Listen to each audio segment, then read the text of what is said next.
V D Satheesan എന്ന കേരളത്തിൻ്റെ മുഖ്യമന്ത്രി ഇനിയെങ്കിലും വൈകാതെ ചെയ്യേണ്ട ഒരു കാര്യമുണ്ട്. നാട്ടിലൊക്കെ കാണുന്ന പതിവ് ചടങ്ങുകളിൽ ഒന്നാണ് ഒരു ചെറിയ സംഗതി. ഒരടയ്ക്ക, ഒരു വെറ്റില, പിന്നെ ഒരു ഒറ്റ രൂപ തുട്ട്. ഇനി അതിലും തെറ്റിക്കരുത്. വെറ്റിലയ്ക്കുള്ളിൽ അടയ്ക്കയും ഒറ്റ രൂപ തുട്ടും വെക്കുക. എന്നിട്ട് വെറ്റില അടച്ച് പിണറായി വിജയൻ്റെ കാൽക്കൽ വെക്കുക. എന്നിട്ട് ചോദിക്കണം, സഖാവേ, സംസ്ഥാനം ഒരു ക്രൈസിസിൽ കൂടി കടന്നു പോകുമ്പോൾ എങ്ങനെയാണ് അതിനെ കൈകാര്യം ചെയ്യേണ്ടത്? അപ്പോൾ പിണറായി വിജയൻ മറുപടി പറയും, അനിയ സതീശ, നീ പ്രവർത്തിപ്പിച്ചു കൊണ്ടിരിക്കുന്ന യന്ത്രം തൽക്കാലത്തേക്ക് ഒന്ന് നിർത്തിവെക്ക്, പണി ഞാൻ പഠിപ്പിക്കാം. അങ്ങേര് ചെവിയിലൊരു മന്ത്രം ചൊല്ലും. അത് ഹൃദയസ്ഥമാക്കിയാൽ മാത്രം മതി കേരളത്തിലെ കാര്യങ്ങൾ നേരെ ചൊവ്വയാകാൻ. പ്രത്യേകിച്ചും പ്രളയത്തിലേക്ക് കടക്കാവുന്ന സാഹചര്യം പടിവാതിലിൽ വന്ന് നിൽക്കുമ്പോൾ തീർച്ചയായും പിണറായിയുടെ ഉപദേശം സതീശന് ഉപകരിക്കും. ഇതിങ്ങനെ പറയാൻ കാരണം മുഖ്യമന്ത്രി പദത്തിലിരുന്നു കൊണ്ട് സതീശൻ നടത്തിയ വാർത്താ സമ്മേളനമാണ്. അതിനെ മാധ്യമങ്ങൾ സമീപിക്കുന്ന രീതി കണ്ടിട്ടാണ്. മാധ്യമങ്ങളെയും മാധ്യമപ്രവർത്തകരെയും അവർ ചെയ്ത വാർത്തകളുടെയും വിശകലനങ്ങളുടെയും അടിസ്ഥാനത്തിൽ വിലയിരുത്തുന്ന, വിമർശന വിധേയമാക്കുന്ന ന്യൂസ് ലാബിൻ്റെ പുതിയ എപ്പിസോഡിലേക്ക് പ്രിയ പ്രേക്ഷകർക്ക് സ്നേഹപൂർവ്വം സ്വാഗതം.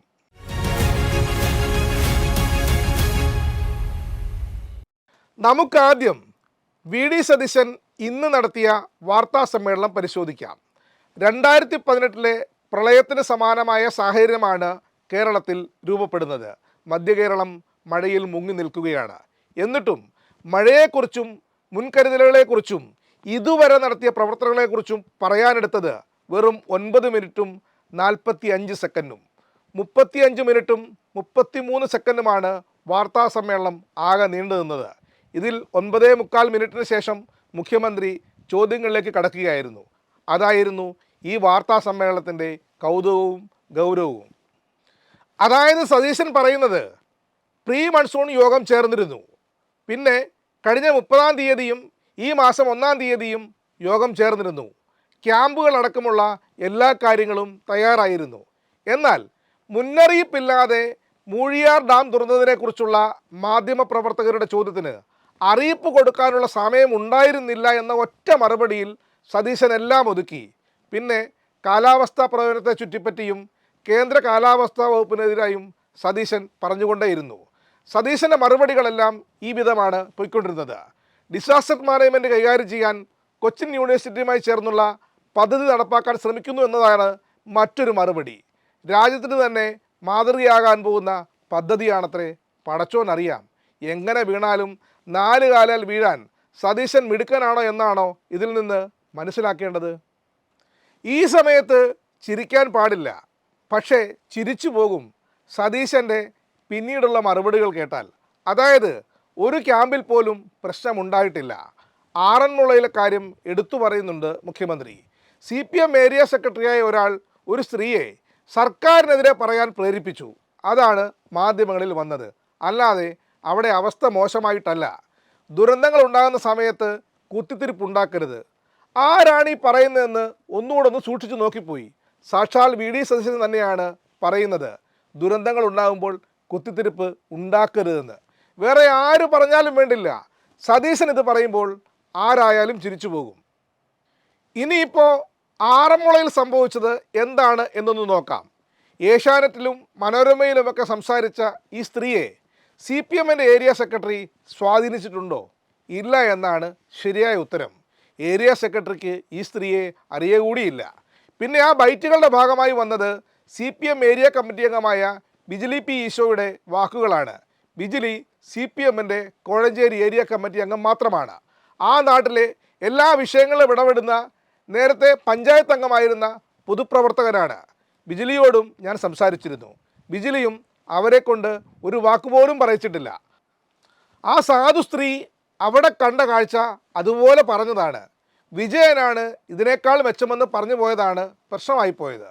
ഈ അമ്മയുടെ മകൾ കോൺഗ്രസ് ഭരിക്കുന്ന പഞ്ചായത്തിലെ ജീവനക്കാരിയാണ്. അതുകൊണ്ടാണ് ആദ്യം പറഞ്ഞ കാര്യം ആ അമ്മ തിരുത്തി പറഞ്ഞത്. എന്നാൽ സത്യം എന്തെന്ന് മീഡിയ വണ്ണിനോട് ആ അമ്മ തന്നെ പിന്നീട് പറയുന്നുമുണ്ട്. ഇത്രയും വിശദമായി പറഞ്ഞത് സ്ത്രീ പീഡകനും ഗർഭം കലക്കിയുമായ രാഹുൽ മാങ്കൂട്ടത്തിൽ ബിജിലിയെക്കുറിച്ച് പറഞ്ഞതുകൊണ്ട് മാത്രമാണ്. ആദ്യം ആ അമ്മ പറഞ്ഞത് കേൾക്കാം.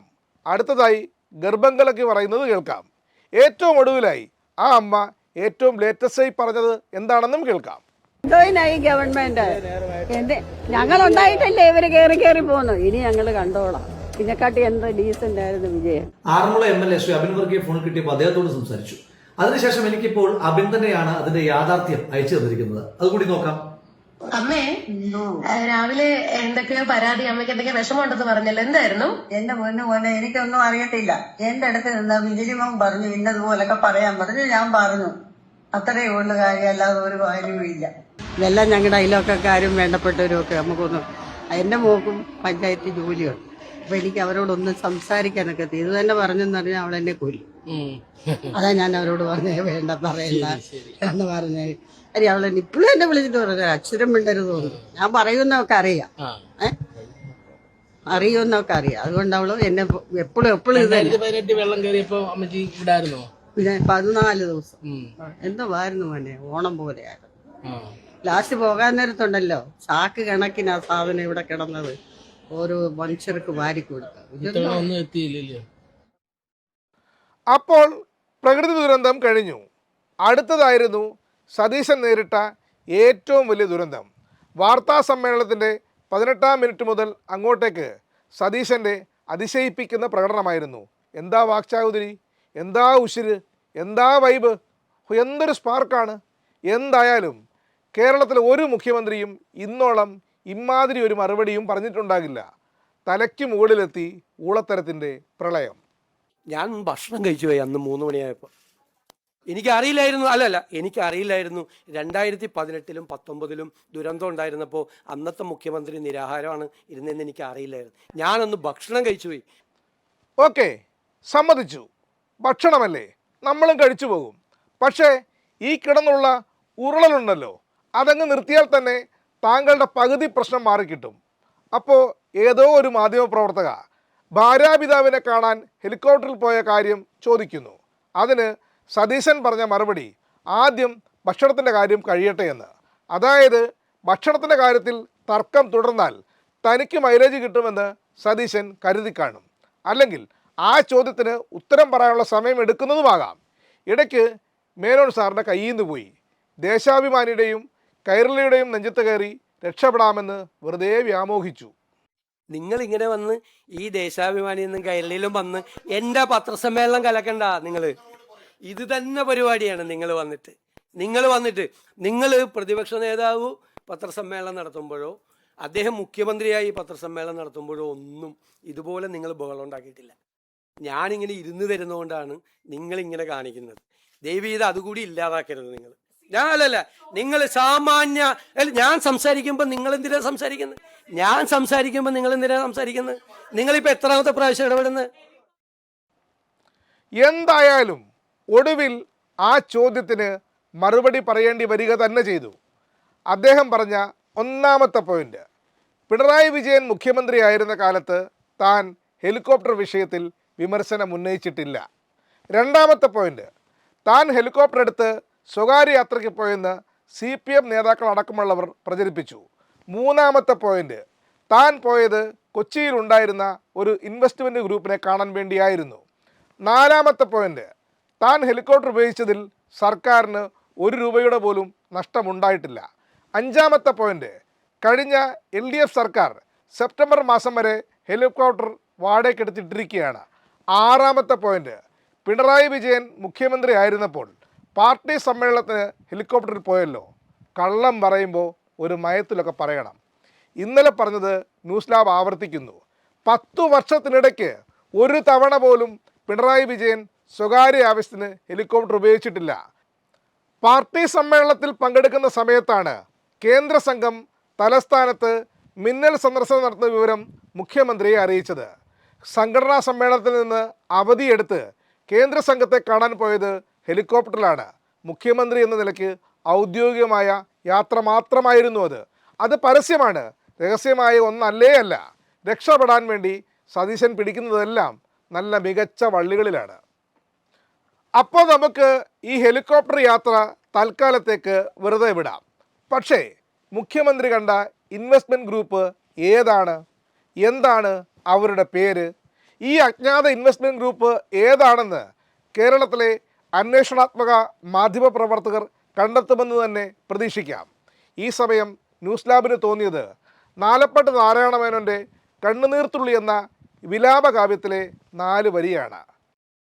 അനന്തമജ്ഞാതം അവർണ്ണനീയം ഈ ലോകഗോളം തിരിയുന്ന മാർഗം അതെങ്കിലെങ്കാണ്ടൊരിടത്തിരുന്നു നോക്കുന്ന മർത്യൻ കഥയെന്തു കണ്ടു.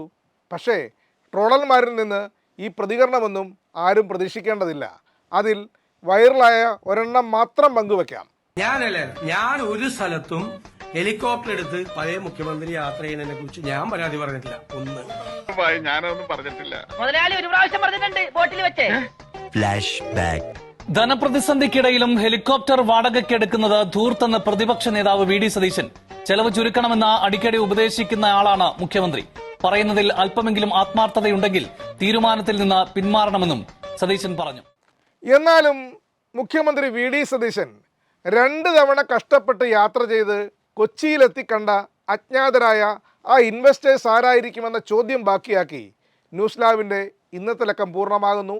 അഭിപ്രായങ്ങളും നിർദ്ദേശങ്ങളും കമൻറ്റ് ബോക്സിൽ പങ്കുവെക്കാം. വിമർശനങ്ങളെ ഏറെ സ്നേഹത്തോടെ സ്വാഗതം ചെയ്യുന്നു. നന്ദി, നമസ്കാരം.